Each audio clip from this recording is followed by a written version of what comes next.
Gravando. Muito bem. Então, vamos à questão 2 agora. A questão 2 pergunta assim, ó. A alienação feita por Carlos é válida? E daí? É válida ou não é válida? Quem quiser mandar pelo WhatsApp, estou aqui também, tá? Vamos ver o que a Natália escreveu aqui, ó. A alienação pode ser feita após a abertura da sucessão que ocorre com a morte. Perfeito. Porém, não é válida por ter sido feita por meio de instrumento particular, sendo que o artigo 1793 exige que ela seja feita por meio de uma escritura pública. É isso, pessoal, exatamente, né? Ela não é válida, ela não está dentro do âmbito da validade. Se vocês forem lá para aquela divisão que eu faço com vocês lá dos negócios jurídicos, né? Então a gente analisou assim, ó, os negócios jurídicos eles têm o seu âmbito de existência e o seu âmbito de validade. Exatamente, essa sessão ela existiu, mas ela não estava dentro da validade, porque um dos requisitos para que o negócio jurídico seja válido é que ele a lei exigir que ele seja feito de uma determinada forma, ele precisa obrigatoriamente observar essa forma. E, no caso, a lei exige que seja feita por meio de escritura pública. Está dizendo aqui também a Tainá, ela está falando do 166, inciso 5, que, na verdade, o 166 é quando ele fala dos atos nulos e anuláveis, né? Deixa eu ver lá.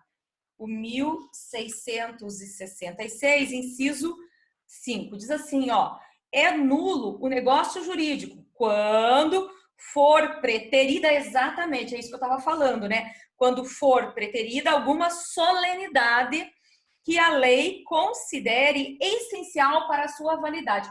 Então, a resposta mais completa mesmo para vocês seria essa. Vocês ficarem com uma combinação ali do artigo 166, inciso, não é 5, né? É inciso 4º, 166, inciso 4º, e o inciso 5 também, né? São os dois, vejam lá, o inciso 4º e o inciso 5. Os dois estão falando da forma do negócio jurídico. Então, não foi observado a forma.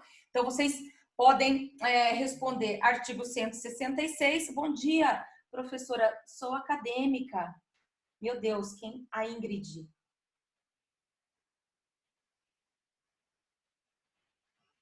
Eu acho que a Ingrid é da turma da noite, não é relacionada a vocês. Vamos aqui. Artigo. Coloquem aí o artigo 166, inciso 4º e 5º, cumulado com o 1798, ok? Essa é a resposta mais completa. 3. Pode ser questionada por Antônio. O Antônio, que é o outro irmão, ele pode questionar essa seção de direitos hereditários? E com qual fundamento ele poderia questionar essa seção de direitos hereditários? O que vocês colocaram?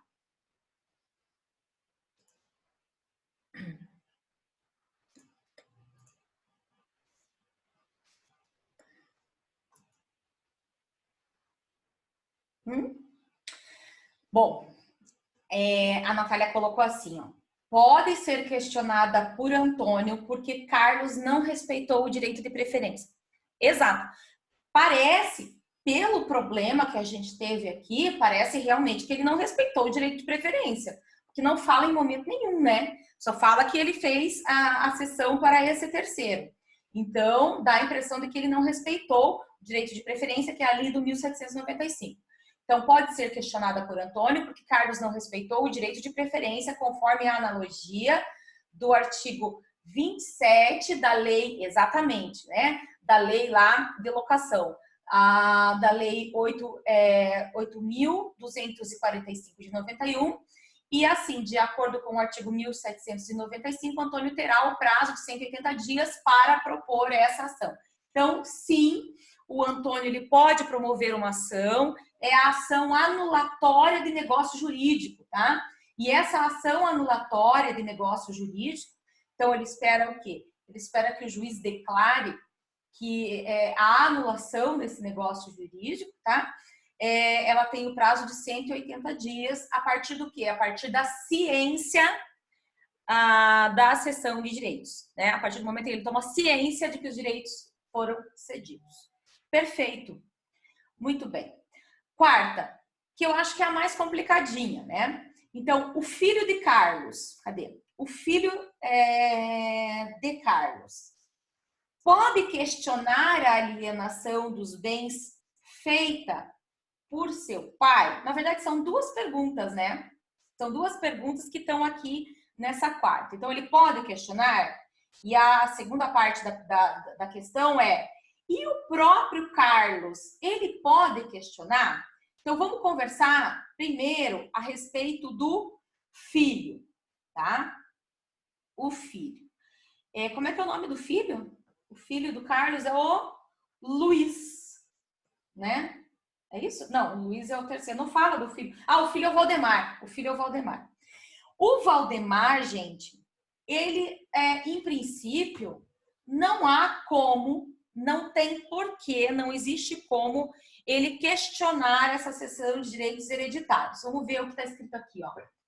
O filho de Carlos não pode questionar porque não há direito de representação. Muito bem.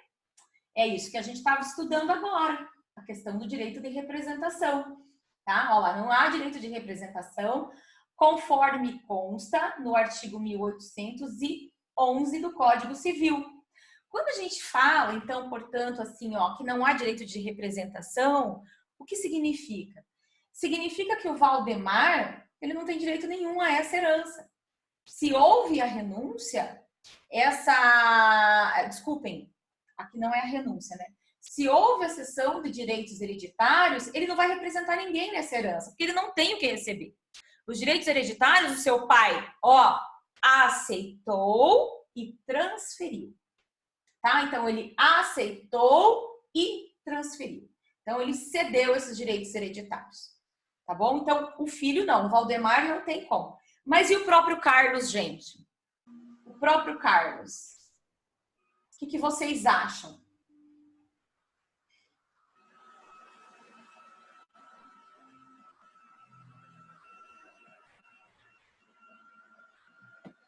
O que vocês acham, Carlos? Sabe por que eu acho que vocês estão em dúvida aqui? E eu acho que é a mais difícil de responder? Porque a resposta dessa parte aqui, ó, dessa segunda parte, ela não está dentro do direito sucessório, gente. Ela está lá dentro dos defeitos dos negócios jurídicos. Então, onde que vocês têm que analisar o problema aqui, tá? Vocês precisam ver se o Carlos, desculpem, o terceiro, se ele incorreu em dolo, se ele incorreu em coação, se ele incorreu em lesão, tá bom? Então vamos lá, ó, vamos dar uma olhadinha rápida, vamos lá para os vícios, os defeitos dos negócios jurídicos. Nós vamos encontrar vários. Então vocês vão encontrar lá o erro, o dolo, a coação, o estado de perigo, a lesão, a fraude contra credores, só, tá? Esses 5. Vamos ver que tem mais mensagem aqui. Carlos também não pode questionar. Não houve erro, dolo, coação, lesão ou estado de perigo. Prof, a primeira resposta aqui você está falando a Natália, você está perguntando a primeira resposta do 4 mesmo, né? Do 4. Exatamente, é o 1811 que vai falar. Cadê? Deixa eu só ler aqui também para não me perder. Exatamente, é o 1811 que vai falar expressamente, né, que ninguém herda representando herdeiro renunciante, tá? Mas aqui no 1811, Natália, desculpe. Aqui no 1811, na verdade não é. Desculpe, não é. Porque o 1811 está falando da renúncia, tá? Está falando da renúncia. É uma questão de norma expressa. A questão da cessão de direitos hereditários é diferente. E no nosso exemplo é uma cessão, né? Não é direitos hereditários. Quer ver? Não. Não, também não é o 1835, tá? Vamos só voltar lá. Sobre a questão da primeira resposta, Jorge. Só analisando a questão do fundamento. Não há, Natália, aqui uma fundamentação legal. Por quê? O que acontece nessa cessão de direitos hereditários? Vocês precisam lembrar que a cessão de direitos hereditários ela pode ser feita de maneira total dentro do patrimônio. Então, ele transfere para outrem aquele direito. Vejam que ninguém vai representar, porque esse herdeiro, que é o pai do Valdemar, que é o Carlos, né? Ele recebeu a herança dele. Ele recebeu e ele fez uso da herança dele por meio de uma cessão. Então, na verdade, a grande resposta aqui é que o filho do Carlos, ele não entra nessa sucessão hereditária. Porque o primeiro grau aqui já herdou, né? O seu pai já herdou por direito próprio e por cabeça. Então, por essa razão é que ele não pode herdar. Daí, se a gente fosse trazer um fundamento legal, talvez aqui... Exato, então tá certo. Ó, você pode colocar tanto 1833, e quando fala, né, que entre os descendentes, os de grau mais excluem os mais remotos, então nós temos ali o pai do Valdemar herdando, né? E ele fazendo o que ele quer com a herança que ele recebeu, e também, exato, que nem você colocou aqui, a gente pode colocar o 1835, porque ele herdou ali, ó, por cabeça. O pai do Valdemar herdou por cabeça. Tá certo? Perfeito? Pode colocar assim. Então, seria um bom fundamento por causa da primeira parte do 1835. É o mais correto, tá? Parou ali. Então, nós não passamos ao segundo grau, que seria o do Valdemar. Então, por isso o Valdemar não tem possibilidade nenhuma. Agora, vamos ao Carlos, né? O Carlos fez um negócio jurídico. O que a gente precisa analisar aqui é se esse negócio jurídico ele tem um defeito. Na verdade, é isso, né?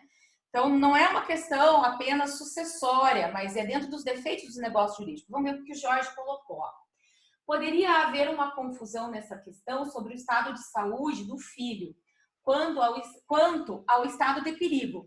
Todavia, o perigo não era eminente. Perfeito, Jorge. Não é, vamos excluir aí logo de cara, não é estado de perigo. Mas eu vou dizer uma coisa para vocês, gente. O Carlos, ele pode... Será que tem alguém falando aqui comigo? Deixa eu ver, acho que sim. Ai, volta aqui, chat, volta aqui! Ai, meu Deus. Ai, eu pareço aquelas doidas. Alguém fala comigo de novo aqui no Zoom? Qualquer coisa, fala, oi, prof. Que daí volta para a tela o chat, assim, daí eu seguro ele. Olha, eu vou te falar. Ela voltou, chat. Aê, voltaram. Tem alguém respondendo aqui. Aqui. Nossa, foi o Jorge. Justo Jorge. Tava aqui respondendo. Jorge, você tá nos dois. Você é um onipresente, onipresente, né? Então tá aqui, tá ali, ó. Bom, é o mesmo Jorge, né? Vamos lá. Vou adiantar para vocês uma coisa, ó. Tem um defeito aqui, sim. Tem um defeito e o Carlos vai poder procurar a invalidade desse negócio jurídico. Mas não é o estado de perigo. E o Jorge está com a razão, porque ali não há um perigo iminente. O estado de perigo, ele só se configura... Então, nós temos aqui o fato de que o Valdemar, ele estaria doente, né? mas não fala nada em que deveria ser feito com rapidez esse tratamento, não fala nada em perigo iminente, tá bom? Mas vamos analisar os demais, então. Vamos também aí, ó, já tirar a fraude contra credores. Obviamente não vai ser a fraude contra credores, tá bom? Então vamos lá, ó. Tiramos a fraude contra credores. Vamos ver o dolo. Vamos ver o dolo. Então, são os negócios jurídicos anuláveis por dolo. Vamos ver o 146, né? O dolo acidental só obriga a satisfação das perdas e danos e acidente... Não. 147. Nos negócios jurídicos, ó, nos negócios jurídicos bilaterais, o silêncio intencional, ó, é o dolo omissivo do 147, vejam como ele fala. O silêncio intencional de uma das partes a respeito de fato ou qualidade que a outra parte haja ignorado, constitui uma omissão dolosa, provando-se que sem ela o negócio não se teria celebrado. O que Carlos precisa provar para configurar o dolo aqui? Ele precisa provar duas coisas. Primeiro, que ele não sabia que aquele monte hereditário, aquela cota dele valia 20 milhões. Ele não sabia. E que o terceiro sabia, e mesmo assim, ele sabia do valor correto e ele se omitiu. Então, se esse terceiro se omitiu com relação ao valor correto. Tá? E ele precisa comprovar que esse terceiro sabia e se omitiu. Isso para qualificar o dolo, configurar o dolo. Erro, vamos ver se é o erro. São anuláveis os negócios jurídicos quando as declarações de vontade emanarem de erro substancial, que poderia ser percebido por pessoa de diligência normal em face das circunstâncias do negócio.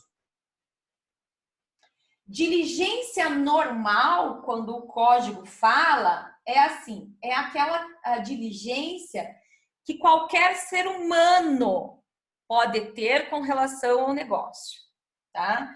Então, só há o erro quando essa declaração de vontade de uma das partes emanam desse erro, que é chamado de erro substancial.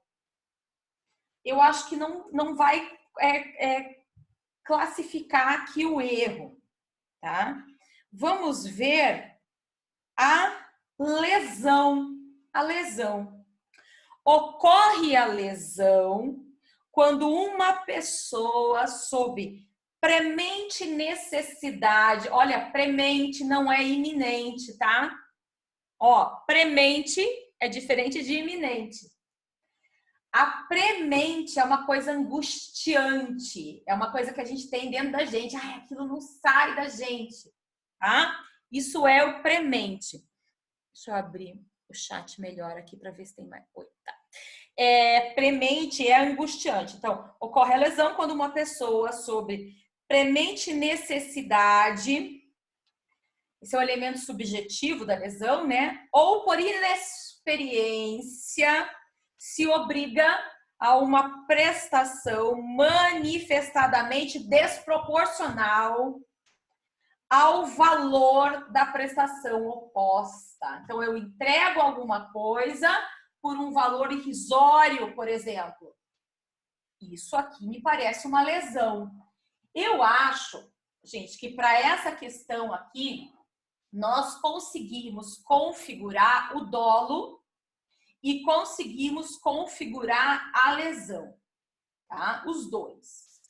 Dependendo do modo como você interpretar o enunciado da questão, você consegue classificar o dolo e a lesão, né? Sem contar aqui que o Luiz teve uma vantagem desproporcional, por isso que eu falo no dolo, né? Ele teve uma vantagem desproporcional. Nós não estamos falando de uma diferença de R$ 1.000 ou R$ 100.000, né? Nós estamos falando em milhões de reais. Então, talvez vocês poderiam fundamentar aqui com base na lesão e no dolo. Professor, eu posso fundamentar os dois, né? Dois vícios? Pode. Dois defeitos do negócio jurídico? Pode, fundamente, com relação aos dois. Tá certo, gente? Perfeito aqui? Ok? Ok? Sinalzinho assim, sinalzinho para prof, qualquer um dos meios possíveis. E tocamos o barco. Vamos lá. Vamos terminar essa questão da sucessão e da partilha dos descendentes. Tá? Então, nós vimos a partilha por estirpe, vimos alguns exemplos, a partilha por cabeça, perfeito. Vimos os exemplos subsequentes, vimos quando há diversidade de graus, né? Então, se há diversidade de graus, a partilha pode se dar por cabeça e por estirpe. E vamos falar da sucessão dos descendentes em concorrência quando há o cônjuge, quando há o companheiro, tá? Nós não vamos conseguir terminar essa matéria agora, a gente vai terminar essa questão da concorrência amanhã, mas nós já vamos começar para amanhã a gente já ter mais tempo. Então, vejam ali, no material, o material no item 4.1, tá? A concorrência com o cônjuge ou companheiro. Então, a primeira coisa que vocês sempre devem lembrar é que, professora, mas nesse caso do dolo, pera lá, deixa eu ver aqui. Não teria que ser analisada a conduta de Luiz, que no caso não sabia que o valor correto dos bens seria 20 milhões e não 10 milhões. O Luiz é no caso aqui, o terceiro. Pois é, mas veja, Jorge, veja que no exemplo tem que ser analisada a conduta do Luiz, sim, tá? Ó, tem que ser analisada a conduta do Luiz. Mas no exemplo, por isso que eu falei que conforme a interpretação que vocês derem ao enunciado. No exemplo, a gente não consegue saber se o Luiz tinha conhecimento ou não. Vamos lá, ó. Diz assim, né? Ana Beatriz, Antônia, esse último resolve ceder os seus direitos hereditários para Luiz, usando um instrumento particular, 10 milhões. Mas é enganado, ó, diz que ele está sendo enganado pelo Luiz. Então dá para saber, né? O Luiz estava sendo enganado, ó. Mas é enganado, dá para saber sim, então. Ó, é enganado por este em relação ao valor. Então, o Carlos foi enganado pelo Luiz, sim. Eu agora não entendi a pergunta que você fez. Nesse caso, o dolo não teria que ser analisada a conduta de Luiz, que no caso não sabia. O Luiz sabia. Olha lá. O Carlos foi enganado pelo Luiz, Jorge. Usando um instrumento particular, mas é enganado por este em relação ao valor. Veja lá. Perfeito. Perfeitinho, tá? Então, ele sabia. Então, vamos voltar aqui, ó, a questão da concorrência com o cônjuge, né, e companheiro. Eu já conversei com vocês, então, que na sucessão legítima, os descendentes são os primeiros a ser chamados. É o primeiro grau, a classe dos descendentes, seu primeiro grau é a primeira a ser chamada, tá? Só que o código, no artigo 1829, inciso 1, ele traz uma série de observações. Seguinte questão: se porventura esse de cujos era casado ou ele tinha um companheiro, uma companheira, os descendentes herdarão sim, mas herdarão, ó, conjuntamente, concorrendo. Com quem? Com esse companheiro ou com esse cônjuge. Então, a primeira coisa que vocês devem saber vocês lembram disso, né? Que com a morte há a extinção do vínculo matrimonial e a extinção também na união estável, tá? Então, é a primeira regrinha. O cônjuge sobrevivente, e aí eu quero que vocês peguem o 1830.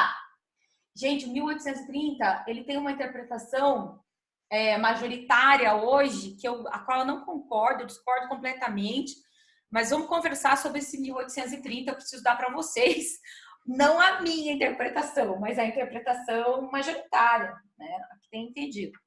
Vamos lá, 1830. Grande coisa a sua interpretação, professora. O que me interessa é o que diz o STJ. Claro. Vamos lá. Diz assim, ó, 1830.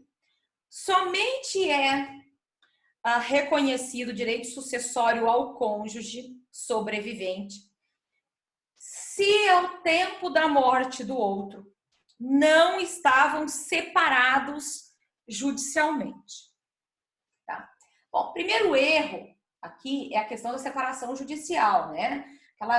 Aquele velho problema do direito de família, se existe ou não existe ainda a separação judicial. Tá? Aqui vocês podem ler duas questões. Quando vocês vocês leem assim, separados judicialmente. Vocês podem ler separados também, tá? E também podem ler divorciados. Tá? Professora, posso ler separados extrajudicialmente? Também podem ler separados extrajudicialmente. Tá? Então, vamos ampliar. Aqui, na verdade, o código deixou de falar do modo como devia ter dito. Né? Em algumas questões ele fala de mais, outras ele fala de menos. Mas vamos lá. Então, somente é reconhecido o direito sucessório ao cônjuge sobrevivente se ao tempo da morte do outro não estavam separados judicialmente. Nem, e aqui é que vem o problema, ó, nem separados de fato há mais de 2 anos, salvo prova, neste caso, de que esta convivência se tornara impossível sem culpa do sobrevivente. Então, vamos analisar o que está escrito aqui. Então, a primeira regra, se eu estava separado judicialmente do de cujus, obviamente eu não herdo. Se eu estou divorciada, obviamente eu não herdo. Se eu estou separada extrajudicialmente, obviamente eu não herdo. Bom, não tem herança para quem já extinguiu o vínculo matrimonial anteriormente à morte. A extinção do vínculo. Estou escrevendo.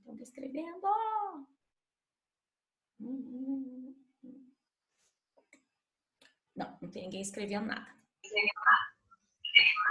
Anteriormente ao vínculo. Segunda questão. Se porventura, no momento da abertura da herança, no momento da morte, no momento da abertura da sucessão, tá? Eles estavam separados de fato. Há mais de 2 anos, esse cônjuge não herda. É a regra. Estou separado de fato há mais de 2 anos, eu não vou herdar. Contudo, se eu já estava separado de fato e eu consigo comprovar que eu estava separado de fato por culpa do de cujus,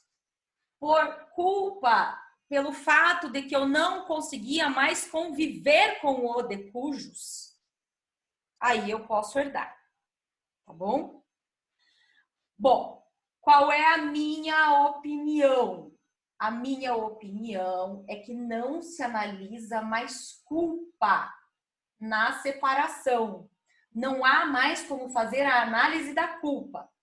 Então, nesse caso, nós teríamos apenas um critério temporal. Bom, se eu estou separado de fato há mais do que 2 anos, eu não herdo nada. Se eu estou separado de fato há menos de 2 anos, eu herdo e acabou a história. Então, nós teríamos um período de 2 anos aí, né, ainda com a possibilidade de herdar, tá? Separados de fato. Mas qual é a interpretação dada pelo STJ? Aí vocês vão encontrar no material ali que eu enviei para vocês.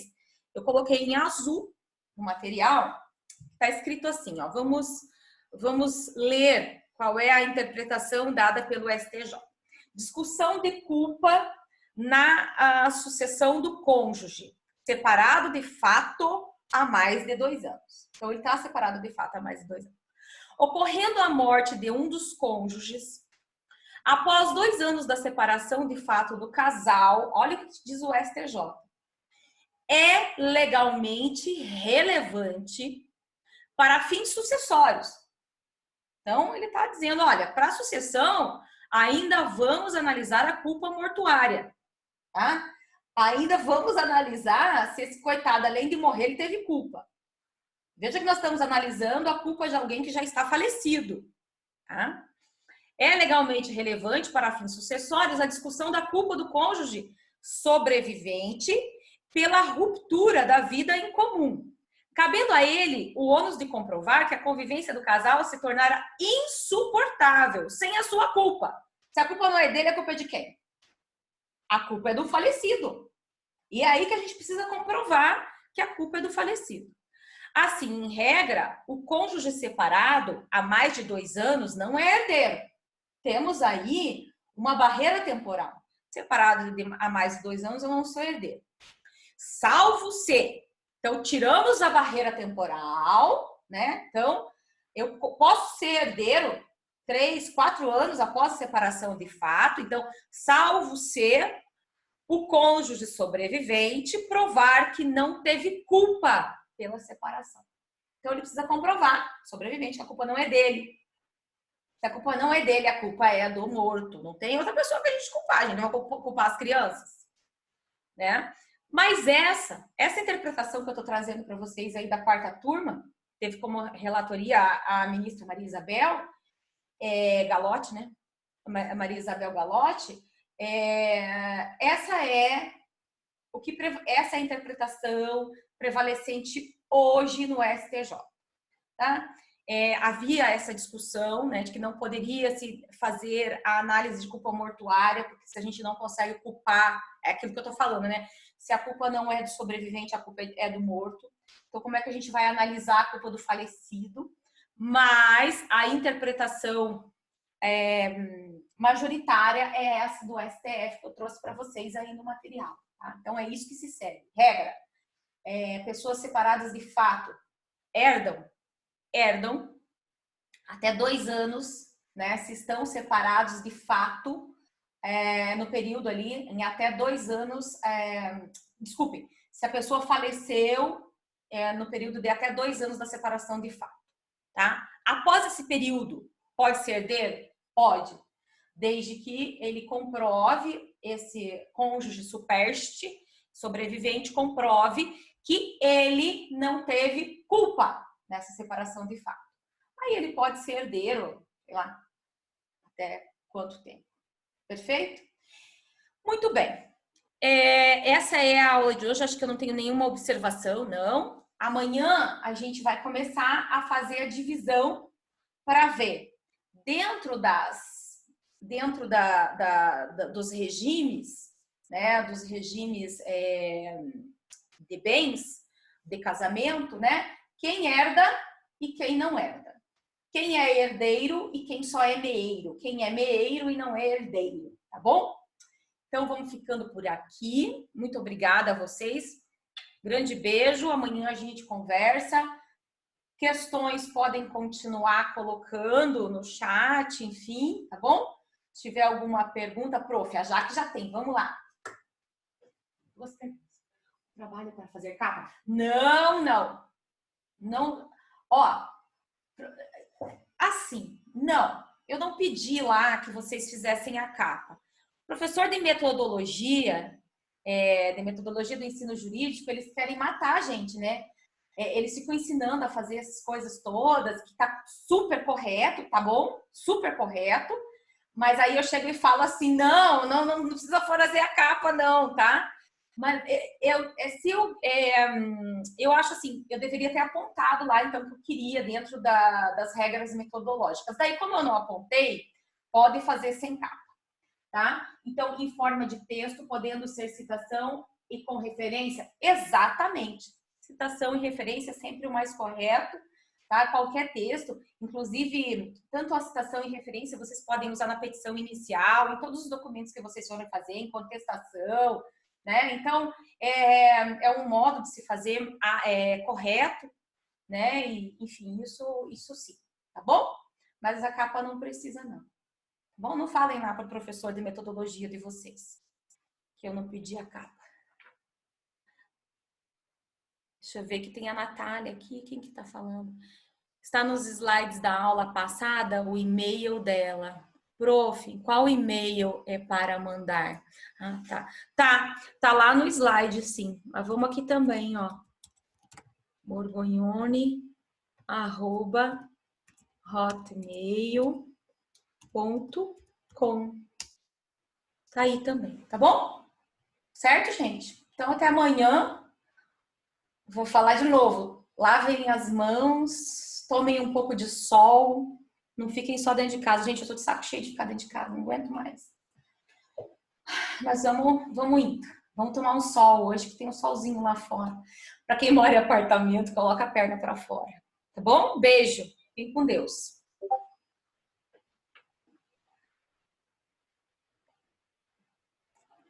Obrigada a vocês. Vou fechar aqui.